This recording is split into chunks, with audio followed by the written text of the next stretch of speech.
Patrick, welcome to our new little thing for our Armour live stream. Thanks for joining us today. Thanks for inviting me.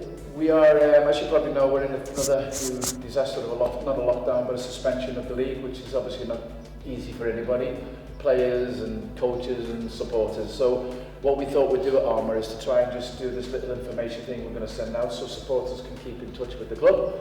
And it's basically called Know Your Coach. So hopefully, Patrick, at the end of this interview, they're all going to know you a lot better than they do today, even your family. So first of all, obviously, the very first question I just want to throw down on the table is how has COVID, we know it affects people's lives and we know it affects in sports, but how in the running of a football club, off camera we just mentioned a little bit about training routines. Is that where you get affected the most, keeping the players fit and not being together? How does it affect your daily running?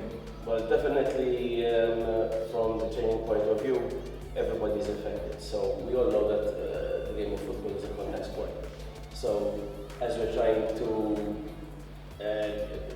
understand what type of exercises you can employ on your players, which is not really easy because it's very difficult for a player to stay motivated just running and doing physical and these core exercises.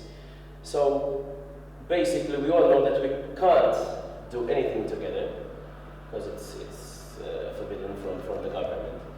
So to tell you the truth, it's really difficult. That's a quick question there, not one that I had in my mind, but it's just something you brought up now, because I actually don't know this, so it's an information for me as well. There is a rule, is there not, about 4 people? You can be up to 4. Can you train with 4? Could you have like pockets of 4, or is that not possible? But what I know is that they cannot be 4, just 4 people. They need to be 4 from the same bubble, same family. So that's really difficult. Okay. So I'm not sure if it is possible. I know that there was some complication yesterday about a tennis club in Malta. They were just practicing and some issues came up.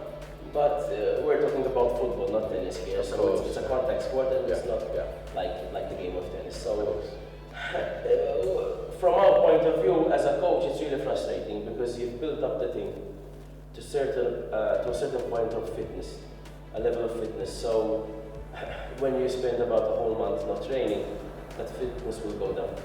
So, I mean, in a way then, to move on after that, I mean, the only thing we can, or you can really do as Oratory, as a club, is just get through this as quickly as possible, hope it clears up, and hope we can get back to the game we love, and hopefully finish the season as well, Patrick. What we're hoping from our aspect is that at least there's still about another 8 games left. We're hoping that we can play. That's our main aim. Yeah. So it's like we're hoping that it won't end up like last year, just ending up abruptly. That's the thing that we don't want. But at the end of the day, it's like we said before, it's not in our hands. So we have still about another 15 days, I think, till we see what's going to happen, and then we just move day by day. That's all we can do. Okay, so that's the depression COVID, so we're going to move on. Right, my first non-COVID question. After losing a game of football, how long does it take you to become normal and Patrick again? Normal? What's normal? For me, I find it very difficult. It's in my character. I was always like that even when I used to play. It always takes me about, I would say, 2-3 days. Yeah, it really gets stuck into me. Example, if I lose a match, which we did a lot of unforced errors, lots of silly mistakes, lots of gifts, so to speak. It really annoys me. So I spend the majority of Sunday evening and Monday morning thinking what we could have done better, where we need to improve. Monday getting into the voice. So training, it will be, working on what we should have done, how we should have stayed, formation, and these types of things. So it's always, Tuesday evening that you start to settle a bit down. It's difficult. Does it change after a win? That doesn't happen after a win. Are you in a totally different mode again? After a win, it's more. After winning, okay, everything's a bit positive, but you've won. The game's passed. You have to look. You have to see what your next obstacle is. Course, yeah. So it's great. You know, you've taken 3 points, but like we said, the win is in the past. So you have to always look forward and see your next opposition. I mean, being, you know, I have blue blood, being an absolute fanatical Evertonian. I mean, if Everton lose, and I'm only a supporter now, I am like, nobody comes near me for 3 or 4 days. I am so, I don't want to read the newspapers, I don't want to see a report, I get really upset. So I can imagine a coach who has this responsibility, it really must. Do you know, I always remember, Patrick, when the David Moyes was the manager at Everton, and there was a season where we weren't doing too well at all. We're losing a lot of games, and he said at his post-match interview that Mrs. Moyes is already suffering, and he said that whenever they lose, they had a habit for years of their marriage. They used to go out on a Saturday evening. He said that was the only time, after watching midweek games, after build-up of training, when the game was over on a Saturday night, him and his wife would go over a meal, and he said, "But the only time I can't do it is after we lose," and they lost about 7 or 8 games. So unfortunately, Mrs. Moyes hadn't been out for a meal. I understand it. I understand it perfectly. Like after the game, if you lose, especially, you just go home. You know, you're very depressed. Like the majority of the time, like you're saying, it ends badly for the people or your family that's the closest. Because you know you don't feel like talking, you don't feel like going out, you don't feel like doing anything basically. Just thinking about the game. At the end of the day, the way I look at football, there aren't as much people that I think these days look at the game that way. I'm a very sore loser. So basically, you can even see me on the touchline. As soon as I'm with the guys and they're playing, you won't see me really static at all. You see me moving from one side to the other. So I get into the game. I'm really energetic, which affects me a lot. Is for example after the game, social media. You start to see, for example, you lose 3-0, 4-1. These things really get to you. Right? So I'm not the type of person that enjoys seeing my team lose. The last question on that particular thing then, do you find it better after a loss to not talk to the players immediately? Are you one that would rather wait till Monday, or do you have to get it out there and then? No, definitely I wait till the day after. There's no talking in the dressing room, preferably not even the coaches with players or the players between them. Right. They just, grab their things right now, there's no showering and stuff like that. Right. Grab their things and just because I notice sometimes they leave pretty quickly. Fantastic. Can I ask you, what's your best moment in football up to now in your career? Of both? I've had a couple. For me, my best, I think, moment would be when, as a player, I won, I think, 6 trophies in 1 year with my village in Zemboch. It was one of the moments you won't ever forget. Like a small village taking the first division. It isn't really easy. So it was something never done for a village that small to do. It was really something special. Wow. So you got 6 trophies in 1 season? 6 trophies in 1 season. Fantastic. Football hero, past or present? That's really easy for me. I'm a German supporter, so definitely Lothar Matthäus. Wow, really? Yes. Were you a midfielder? Yes. You were, okay, so there you go. So I started from a midfielding position. As I got older, I always regressed. So I ended up as a centre back or a libero or so too. But the best years were always a midfielder. Then on the opposite side, have you ever had a sporting regret? A football regret in life that you didn't maybe do this or that, or are you happy? Football regret, I had a couple. I think the most regretful thing I did was had an opportunity to go play a mod when I was younger, and didn't. And when I was younger, I used to play. For example, I played 8 years in the nursery, Santa Venera nursery, from 14 till 20, almost. I played there. Came back to Gozo after being a couple of years in Gozo. I you know, you get fed up of the same thing, so you start to try to change the club. Ended up with the same club as a pushovers for about another 6 years. Took the league there and never went back before I was 35. Wow. So It's one of those, but I think everybody in life in general, I suppose, not just sport, has one of those what if moments, I guess. yeah, You know? I think everybody goes through them. Yeah, Sometimes I work out for the best, sometimes, you know, you just say, I think I did a mistake there. Yeah. So So it goes. How many languages do you speak, Patrick? 2. That would be English and English and Maltese. not Italian. No, I'm not very fluent in Italian. Right. Because I know that a lot of people do. I think, if I remember, it's like a lot of the older generation actually, because of the TV, the early days, they used to get They used to watch. Italian TV. Well, I was born abroad, so I came to Gozo when I was about 13. Oh, okay. Okay, so when you're about 13 and trying to learn Maltese or trying to learn Italian, it's very difficult. So you started to learn actual Maltese when you were a bit older? My parents used to talk to me, we used to live in Australia, they used to talk to me in about when I was younger, but it's different from talking to writing down the grammar. It's very difficult. I lived in Norway for 30 odd years and it took me a long time to understand the I language. could do the language, but I always found the grammar. The grammar is This is the worst. So, okay. Well, I think you've just answered this one. No, actually, maybe not. That was the country. Do you support a foreign team? A foreign team, yes. Got to be German, I guess. Yes. Totally German. Who's Been been? supporting them since I was Which team? Bayern Munich, Bayern Munich. definitely. Yeah. But not because, you know, we're very successful, like everybody knows, but because when I was younger, they used to have 3 German players playing with Inter Milan. A long time ago, it was in the early 90s. Right.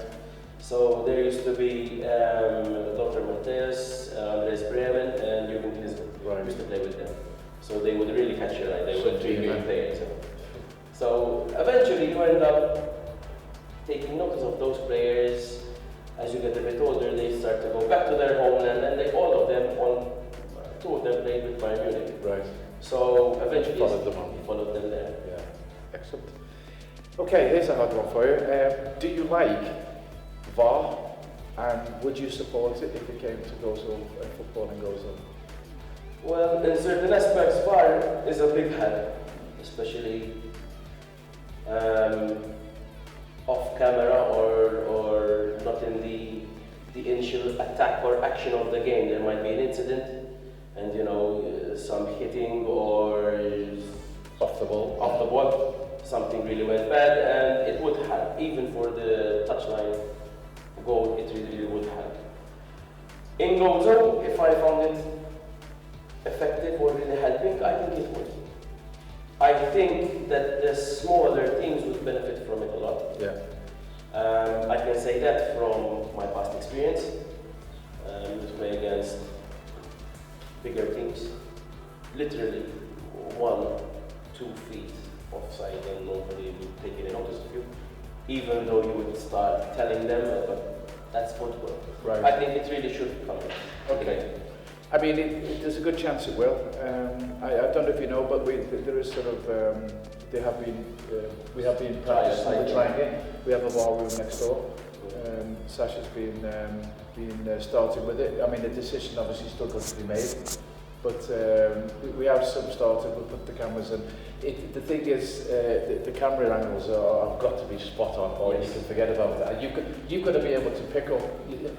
For an offside, for example, it's from when it leaves the player's foot. So if he's way back, it's not just about being there. I think that the biggest problem is the electronic part. Correct. So either you're doing it and you're doing it properly, or don't do it at all. Correct. Spot on. So that's the way I read it. Spot on. But I definitely think it would help definitely the game of football in Gozo. Let's hope then. Right, a couple of more personal ones for you now. What would be your favourite pizza topping? Definitely mozzarella. Mozzarella.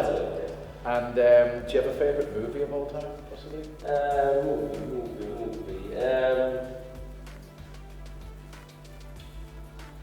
I'm a big fan of comedy. So I would say any movie that Adam Sandler is in, I'm up for it. Fantastic. Awesome. Yes. Love it. Nice one. Nice choice. I like that. What type of music would you listen to? Alone. Definitely rock. Rock. Yes. Oh I wow. enjoy it a lot. Is that an inspiration from Australia? Yes. I don't see sort of. It is. Yeah. It is. When I was growing up, the majority of the bands you would hear would be, stuff like Metallica and things like that. It was really the thing that those days, the early 90s, late 80s. Nowadays, I don't hear that type of music. No, it's more, I listen to, a group like Tool or something a bit more melodic, Yeah. But But that roots are more into rock. exactly. And that brings us to favourite holiday destination. Would you have one? Definitely Munich. Munich. I've been there a couple of times and it never gets boring. You have a lot of love for Germany with the football team, with the national team, and some holidays. So there's a little. Especially the time in October, when you can see both things at the same time. For example, Oktoberfest and there's a game, so you try to join both things together. Fantastic. So it's Not easy to do the Oktoberfest and then go. no, it's not very easy. It's not very easy, but it's something good fun. that it's good fun. Absolutely. It's very, very good fun. Last question, because I just thought about it when we're doing that. Is it allowed over here to have music in the dressing room before a game? Are you allowed to do that? We can definitely. We've checked with a psychologist. We brought a psychologist not too long ago from Malta. She works with the MFA. She was a great hand. Right now, her name isn't coming to mind, but she really helped us a lot. And one of her suggestions was to remove the tension prior to the game. Just put on some music. Because all the Premier Leagues tend to do it. Because I was just going to say, I'm going to ask, because we have a player with us, so I'll ask him just a bit later on for his on this one, because it's a really interesting take. I mean, who do you reckon? Would you let the players decide that, or would you want your rock music before a game, or would you hand it over to the To tell you the truth, we have a DJ within the committee members, so we leave everything up There you go. That's one less thing to worry Yes, about. yes. Okay, this is a nice question. You might have to think about this for a few seconds. If you had to be on a desert island for 6 months alone, what would be the first 3 things you would pack to take with you? That's a fun question. Definitely water. So just to stay alive, definitely. Jelly beans. I really love them, so definitely jelly beans. Okay. And the last thing would be any type of snack. I'm definitely a guy that likes to eat, so Snacks. so it's Okay. snacks. So just in case, just in case your wife's watching later, She should be offended for sure. I think. I was going to say I wasn't including people, so she's okay. She's So safe. we're okay. And you're coming back in 6 months anyway. If you could change any one rule in football, what would it be and why? Or are you happy with all the rules? I mean, you don't have to, but if you could. No, I think that definitely what I would change would be that the goalkeeper cannot grab the ball with his hands after a back pass. I would change it again. I would put it like it was before. Much better, eh? I would say, because it definitely puts a lot of pressure on one whole person for nothing, when clearly during the match he can grab the ball with his hands. Yes. But as soon as you receive the ball from your own player, you can't grab it anymore. So I think it's something that you're literally putting pressure on one person. It's just like, for example, one thing that I don't really like is, when they have the penalty shootout. Yeah. All that pressure on one person. So we're like, okay, we're in goals, we're in Malta. But just imagine yourself going up for a penalty. Champions League. Champions League. A World Cup. Heartbreaking. It's heartbreaking. You won't ever forget it. No. It's very difficult. So I think the football is a team sport, so it should be, equal for everybody. If the goalkeeper is best with his hands, let him use them. Interesting, good answer. Okay, you like this one, I think. If you could work as an assistant coach, Patrick, under any current manager, now I've worked in the Premier League, sorry, but they do have German managers. So if you could work under any assistant coach in the Premier League, which one and why? It's very easy. Jurgen Klopp. I can tell you easily because the way he approaches the game, the physicality, his determination, the aggressiveness, the intensity. That's one aspect of football that I really love. I used to be that way as a player. I'm trying to promote it even in my squad. It's a very important part of football. And it must work. It does work. It does. Because it does for him. It works. It works. Yeah. Because literally, okay, not every team has all the talent in the world, but if you're physically strong, aggressive, and want to win, you win. Gotcha. Right, if you were if the world was different, you were free to travel and your family and whatever, everything was perfect. If you were offered a job as a coach outside of Gozo, is that something you would consider? I would consider. Yes, I would consider. It always depends where. Of course. It always depends where. So if it's somewhere, maybe in an amateur league in Italy or Spain, it wouldn't really be that difficult. I would think I would go. It depends always where it is, Other circumstances. Yeah, like for example, you're not going to go anywhere near Qatar or maybe places like that because of the family. Of course. Unless they come with you. I suppose I'm adding on to that. I mean, I could link on to that. I mean, in a way, I suppose I'm testing in a way your ambition. I mean, let's be honest. I mean, first of all, you're doing this job because you love it. You were a player. You love the coaching aspect. You love the contact with the players. You love to develop and bring players on. So there is still a lot that can be got. Even we can all say, oh, this is only the Division 1, but still, the Division 1 in Gozo to the people here is just as important as other leagues around the world. Of course. So you can still get a lot of your personal enjoyment and ambitions. You've already become a coach. It was just, I thought, maybe even would you in Malta have you had an opportunity to come up and would that be something? Definitely, opportunities. Next stage, always. Your focus is always not staying at the same place. It's never too good to be comfortable where you are. You always have to aspire for something bigger. That's my mentality. Of course. So, for example, this year my first mentality, my first thought was, I'm at oratory, my first aim will be just to stay there. Gotcha. Maybe next year, which I hope will stay there, my aspect will be coming in the final top 3 or 4 placings in the first division. Fantastic. So you always have to aspire and think about what you want. Of course. I don't think it's really healthy just to stay in one place. Basically because the more you move around, the more you learn, the more you meet people.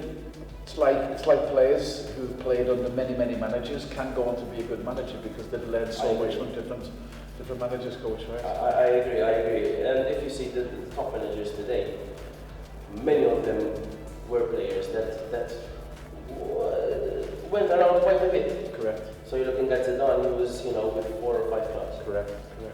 You're like those type of coaches.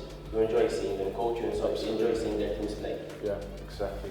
Brings me to the very last question in this part before we do the little fun part. So I'll also say thank you so much. It was really enjoyable, and I think now people do have a different view on you, and we see you from a different side. The last question, actually, we were actually talking off camera before, so I pretty much know, but I think a lot of people would like to hear your thoughts on it. Do you think it would be a good idea to have no Division 2 and instead have 14 teams in a Division 1? Well, like we said before, in my opinion, I would say it's better for one whole division. Basically, one, it relieves the stress, financial burden that there is on all the teams. I know offhand that there are a couple of second division teams that are finding it really difficult to continue and survive, not only during this pandemic, but even before it started. Even for the lower first division teams that aren't, the type of level of, I'm just going to give you an example of Nadu, ICA, Victoria Hospers. They're a level for themselves because financially they're in better places. Champions League. So, exactly. So, at the end of the day, I think it would benefit greatly, football would benefit greatly. In general, if they had one division. Possibly, if need be, they would be, after the first round of everybody playing against each other, they would put the first 6 teams or 8 teams, or how much, if there's 14, the first 7 would be championship. You mentioned it before. I think it's a fantastic idea. The last part, you divide the tougher teams. I think that would be best for everybody, because at the end of the day, if you're a second division player, your aspiration is to play against first division teams. Of course. So I remember when I used to be young, I was about 16, 17. Wow, you would play against the first division team, it would be great, even for your experience further on. Yeah. You would benefit a lot from it. So I think it isn't a bad idea. It always depends on the committees, the GFA, what they want and what they don't. All right, that's perfect. Right, Coach, I'm now going to swiftly just change my page. I'm going to move on to something now. We gave you a little brief before. This is our fun section. And this is really sort of aimed at giving 2 things. It's giving, again, the people a little bit more insight, because it's a little bit probably more personal. And also we're going to find out that you have a player. Which player did you bring? What's his name? Eric. We have Eric just outside. We've locked him in the kitchen because he's not allowed to hear this. And when we let him out, he's going to try and see if he knows his coach well enough to find out what you said. I've got 12 questions, Coach. You don't have to answer them fast, but they're very, very easy. And you just give me one of the 2 of the answers, and we'll just run through them. Are you good to go? Yes. Here we go. Question number 1. Umbro or Adidas? Adidas. Blue or red? Blue. Premier League or Serie A? Premier League. Jeans or tracksuit? Tracksuit. Pizza or pasta? Pizza. Fish or meat? Meat. Dog or cat? Dog. Beer or wine? Beer. Messi or Ronaldo? Messi. BMW or Mercedes? Mercedes. Cappuccino or espresso? Espresso. Broccoli or sprouts? None of the above. You're going to take the Fifth Amendment on that one. I threw that one at the end because I think it's going to trick up everybody. So you want broccoli flavoured jello beans, right? If possible, yes. Okay.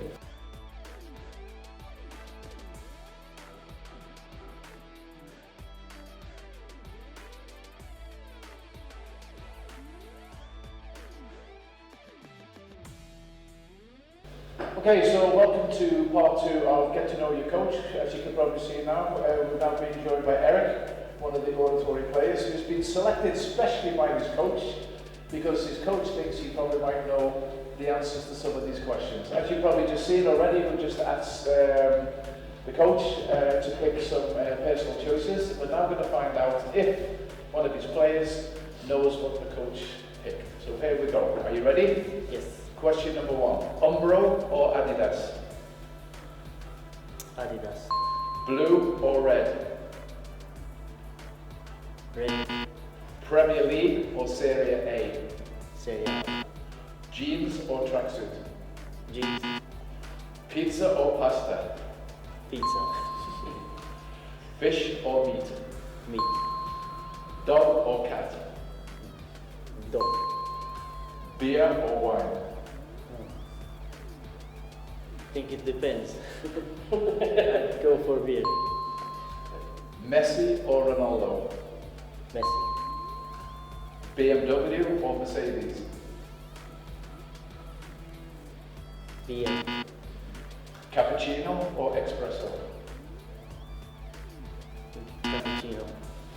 And the last one, you ready? Broccoli or sprouts? Oh. I think he'd go for both. Okay.